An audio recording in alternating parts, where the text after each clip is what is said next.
وصلى الله على أو بحر نور علم عرفانا كدرك غورنا غير علم الله سبحانه. تنها بناوي خوا سلام صلاة دسر پیغمبری خوا صلی الله علیه وسلم ولسر آل و یارانی بەگشتی تا ڕۆژی دوایی. خۆشەویستان و ئازیزان، لە بابەتی ئەمڕۆیە باسی بابەتی گرنگەکەین، باسی مۆزوعی خواردنی گرنگەکەین کە پێغەمبەری خوا صلی الله علیه وسلم خواردوێتی و ئەمری کردووە بە سەحابەکانی کە بیخۆن و بەردەوام لە سەرخوانی پێغەمبەری خوا صلی الله علیه وسلم یاخود لە ماڵی پێغەمبەری خوا صلی الله علیه وسلم وجودی هەبووە، چونکە فەرمیەتی لا يجوع أهل بيت عندهم تمر رواه مسلم. فەرمیەتی ماڵێ برسی نابن کە خورمایان هەبێ، یعنی خورما ئەو نەگرنگە. بەڵێ خورما ئەو نەگرنگە.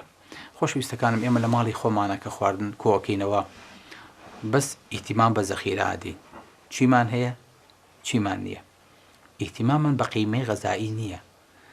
ناڵین ئەم خواردنە ئەوەی تایە، ئەمەیان ئەوەی تایە، ئەمەیان پێویستە، ئەمەیان ئەبێ هەبێ، ئەمەیان بادووری خینەوە، ئەمەیان مانگی جارێ بخوری. ئەمە بەداخەوە ئێمە هیچ پەیڕۆ و پرۆگرامێکمان بۆ خواردن نییە.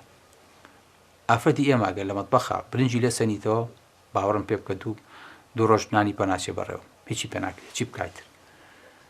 ئەڵێ دێ باشە بەیانی من چی بکەم؟ لەبەرەوە بینیت زۆربەی ژەمەکانمان ئێمە بۆ بە برنج و بەیانیش برنج و دوو بەیانیش برنج و بەبێەوەی کە بزانێ برنج چی تایە، بەبێەوەی کە بزانێ ئەمە ئیسفادەی چییە، چەند مناڵەکەی پێ ئەگەینێ، چەند مناڵەکەی گەورەکە. ئەمە خەلەلێکی زۆر گەورەیە. خۆشەویستەکان، من حەزەکەم هەموو خانەوادەیەکی کورد لەمە تێبگا کاتی خۆی خۆراکی کوردەواری زۆر حەکیم بووە. ئەدی بزانم کام خواردنە لای ئێوە زۆر خراپ و قێزەون و پیس بوو، ئێستاکە نێمە گاڵتەمان پێیەکە کوردێتی ترخێنە چەنەوەر بەترش دۆینە ئەدەی چیتر ساوەر هەموو ئەم خواردنانە خورماوڕۆن. باوەڕم پێ بکە خۆشەویستەکانم، ڕۆژێک دێ، ڕۆژگارێ دێ بەسەر ئێمەیە ئەگەر تاریخ ئەم خواردنی ئێمە بنووسێتەوە، جیلەکانی داهاتووەڵێ باوکمان ئەمانیان چۆن خواردووە، پاشە چۆن ژیاون ئەو نەکبەتانە، کورە چۆن ئەمە ڕێگەی چۆن دکتۆرەکان ڕێیان ناون بێخۆن، ئەی خۆڵێن دکتۆریشیان تیا بوو، بە حساب سەقافەتیشیان هەبوو، سەتەلایەتیشیان هەبوو، بەردەوام ڕۆشنبیری بڵاو کراوەتەوە و خەڵک ئاگای لە خواردنی خۆی بووە. قەسەم بە پەروەردگار، ڕۆژگارێ دێ لەسەر خواردنەکانمان جیلەکانی داهاتوو گاڵتەمان پێ. من مردوو ئێوە زینوو بۆ، چونکە قیمەی غیزائیمان نییە. سیری کە هەزارەها جیل تێپەڕی هەتا سەدەمی پێغەمبەری خوا صلی الله علیه وسلم. بزانە چەند بە جوانی ئەو نەوانە ئەو خواردنانیان پاراست، چەند بە جوانی ئەو شتانە مایەوە، بەڵام هەتا گەیشتینە ئەمڕۆ. ئەزانن خواردنی ئێمە چەند تێک چووە؟ ئێوە پرسیار ناکەن ئەم هەموو سەرەتانە بۆ؟ ئێوەزان من هەموو ڕۆژێ لە عایادەکەم بەلانی کەم و پێنج سەرەتانە بینم، هەموو قایمەیەکی عەمەلیات بەلانی کەم و بەس پێنج سەرەتانی بەس سەرەتان تایە. ئەزان بۆ لەبەر ئەوەی کە مەشاکیلەکانمان لەگەڵ خواردنایە. بڵێ بی ئەو جەومان پیسە، بەڵام حەزەکەم بزان لە سا 80 تا 90 ئەوەی کە دێتە جەوفمانەوە تووشی نەخۆشیمانەکە چییە؟ خۆراکەکانمانە. ئەم هەموو خواردنی معەلەباتە کە حەدیث وەلا حەرەج، بڕە هەموو مارکێتێکەوە تو ئەو خوایی کوردەواری لە هەموو مارکێتەکانە، لە هەموو بازاڕەکانی خۆمانە، لە سەدادەی شتی فرێش و خۆماڵیم بۆ بدۆزنەوە. دەستان ماچەکەم، دەستم بگرن بڵێن ئەمەشتی خۆماڵێ بادڵم پێخۆش بێ. تەنانەت شتە خۆماڵەکانی ژۆک و خۆی نەماوە، تامی نەماوە. ئەو نە هۆرمۆنات و کیمیایی و دەستکاری جین و قوتو و مادەی حافیزە و ئەو نێشت تێکەڵ کراوە، هیچی لە ئەسڵی خۆیان نەماوە. حەزەکەم بزانن بۆیە بین نەخۆشەکانی سەرەتانمان ئەمڕۆ بەرناکەوێ، بۆیە بینی گەورەترین کێشەمان کێشەی دکتۆرەکانی مەعیدەن، کێشەی ڕیخۆڵەیە، کێشەی دوانزەگرەیە، کێشەی کۆڵۆنە. ئەمە هەمووی کێشەی خەڵکە. خۆشەویستەکەم، ئەزان نیوەی خەڵک بەدەست کۆلسترۆڵەوە ناڵێنێ، نیوەی خەڵک بەدەستە شەموعی کەبەدەوە ناڵێنێ، نیوەی خەڵک لە بەرۆگی خەوی لە ناکەوێ. بۆ چکن ئێمە نازانین تەنزیمی خواردنەکانمان بکەین. چەند لە ڕاستە شەقامی ئیسلام لامان داوە ئەو نەش لەسەر خوانەکەی پێغەمبەری خوا سەسان دوورکەوتوینەتەوە. ئاگاتان لێ بێ ئەمە نقطەیەکی زۆر گەورە و جەوهەریە کە باسێکم لەگەڵتانە. بۆیە خۆشەویستەکەم پێغەمبەری خوا سەسان ئەمری بە خۆرما کردو کە خۆرما لە ماڵەکانمان هەبێ. هەرێکەوی سەباسیری ماڵەکەی خۆیکە بزانە چەندمان خورمای لە ماڵەوە هەیە. الحەمدلە هەمە نا ڕەمەزان نا باسی ڕەمەزان ناکە غەیری ڕەمەزانە چەند کەس ناڵێ خورما لە ماڵەکەیا ببڕێ. پێغەمبەری خوا فەرمێ ئەو ماڵە برسینی یعنی ئەگەر خورما نەبوو ماڵەکە برسیە مناڵەکانە برسین بەڵێ یعنی نەقسی قیمەیەکی غەزائیان بۆ دروستە بێ لە مادەیەکە لە ڤیتامینێکە لە خوێیەکە کە لە شتێکی ترا قەرەبوو ناکرێتەوە لە غەیری خورمایانە بێ. سبحان الله. لەبەرەوە بوونی خورما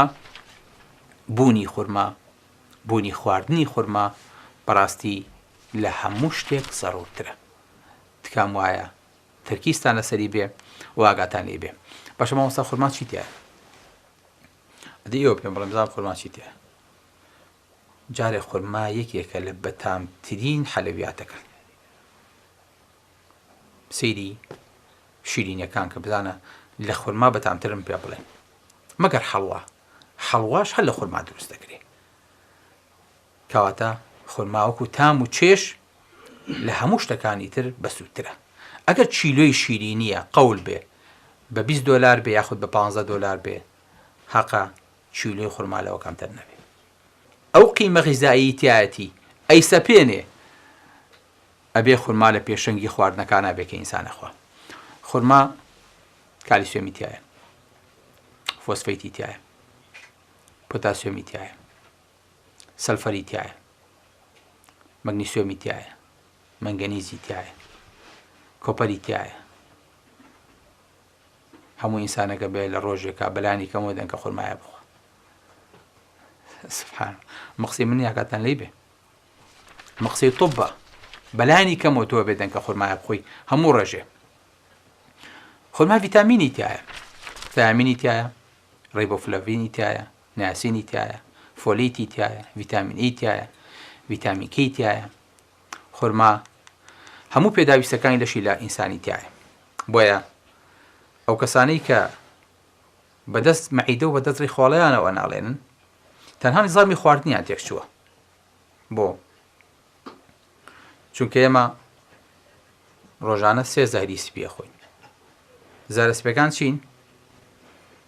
1 شەکر، 2 خوێ، 3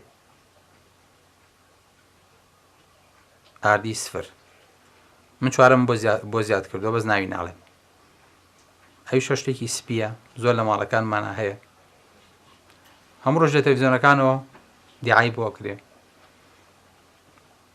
لەسەر خوانی سفرەی زۆربەی ماڵە کوردەکان هەیە.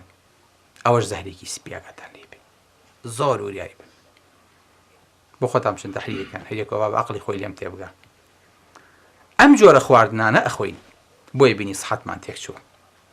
بۆی بینیت بەڕاستی سبحان الله زۆر جار فەحسیشمان لە فەحسی ئومەتی محەممەد ناچێت. زۆر جار فەحسەکانێتەوە بەلامە زۆر جیاوازن لەگەڵ فەحسی خەڵک. هیچ تەحلیلێکیشمان بۆی نییە.